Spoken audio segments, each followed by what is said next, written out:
Hello! If you would like to order fingerprint jewellery, then I need an impression of the person's fingerprint to be able to do that.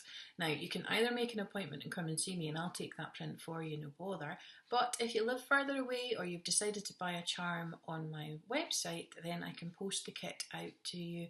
And this video is just to show you the easiest and the best way to get the results that I need and to help you to create the fingerprint. So if you have any questions, please just get in touch and I'm happy to help. So here we go. Okay, so in your fingerprint kit, you will find two little pots. One will have blue putty and one will have white. Now, the best thing that you can do is before you start is to actually look at the fingerprints that you're going to take first of all and work out the best fingers to use. Now, the younger the child, the less defined their fingerprints are going to be, so you might need to help them along the way a little bit. Now, you can do this if you wait until they've had a bath. That can bring out a little bit more definition, or you can wrap their finger with a paper towel or a baby wipe, and that can help as well just to bring out the fingerprints. Now, the best part is to look on your fingers is sort of round about here. Don't do the very tip of your finger, because this part here's got the most, usually has the most detail, but everybody's different, so it's just a case of looking at each finger, seeing which one has good patterns, good definition. Usually thumbs are quite clear, and again you're wanting to sort of aim sort of down on this area, not way at the top here.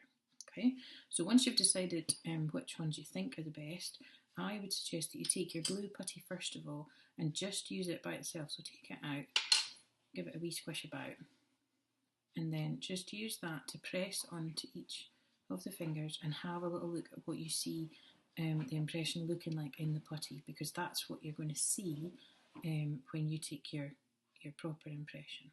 Okay, so go through your fingers, work out which one has a good clear print, and then you're ready to start.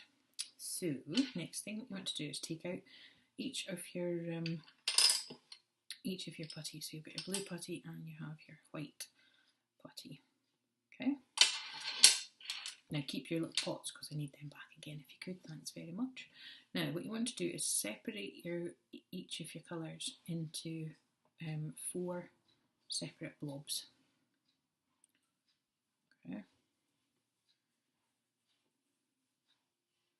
Doesn't have to be too accurate.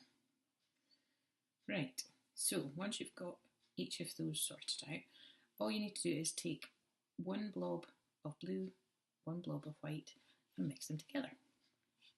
Now the mixing part is the important part to get a nice consistency in the colour of your putty. So keep mixing it. So it's still got stripes, just keep moving it, keep mixing it.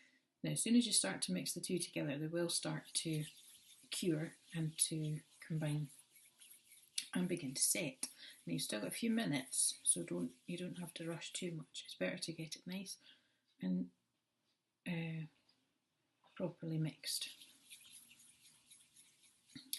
Okay, so keep mixing it until you've got a nice solid colour, just all pale blue.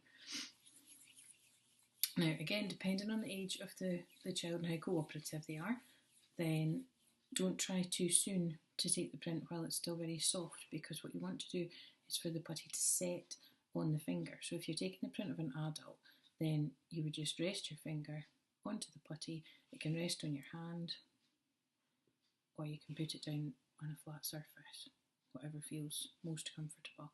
Okay, if you're not happy with it, if it feels like it's going wrong, take it off, mix it again, and place it back. Now you'll start to feel it setting, and it will just start to get a little bit more solid, a little bit less flexible, and that's fine. Okay, but again, if you're doing a younger child, you might need to take it off several times, and each time you'll feel it starting to set a little bit more. So basically you just keep running it until you can feel it setting. Press the finger and then hold it in place. Okay. Now the warmer your hands, the quicker it will set, so if you've got cold hands it's going to take a little bit longer. So you just hold it here, and while it's setting, your finger's not moving, it's better to leave your finger in the putty if you can. But again, if it's a child and they're too wriggly, then you sometimes just have to take the impression and then take the putty away. But what you're aiming to get is a nice, clear, defined print in the putty.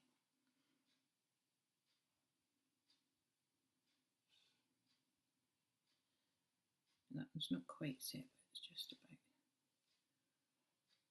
Now, when the light touches it, you should be able to see the definition of the fingerprint. Okay, now once you've got it at this stage, just leave it sitting. Don't touch it, just leave it to set for about 10-15 minutes, just until it's completely set. Now you can.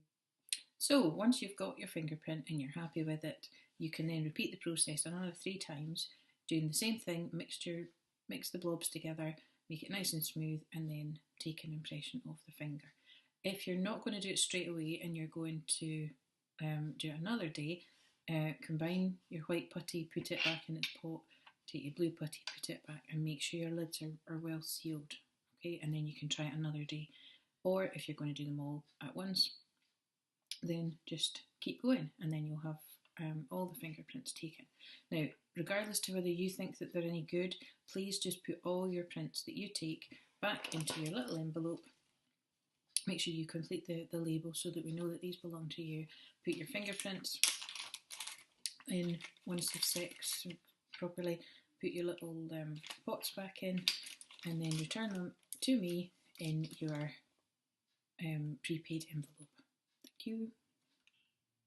So hopefully you've managed that no bother at all, and you now have your fingerprints ready to return to me, and I will make you your fingerprint charm. Thanks very much. See you soon. Bye.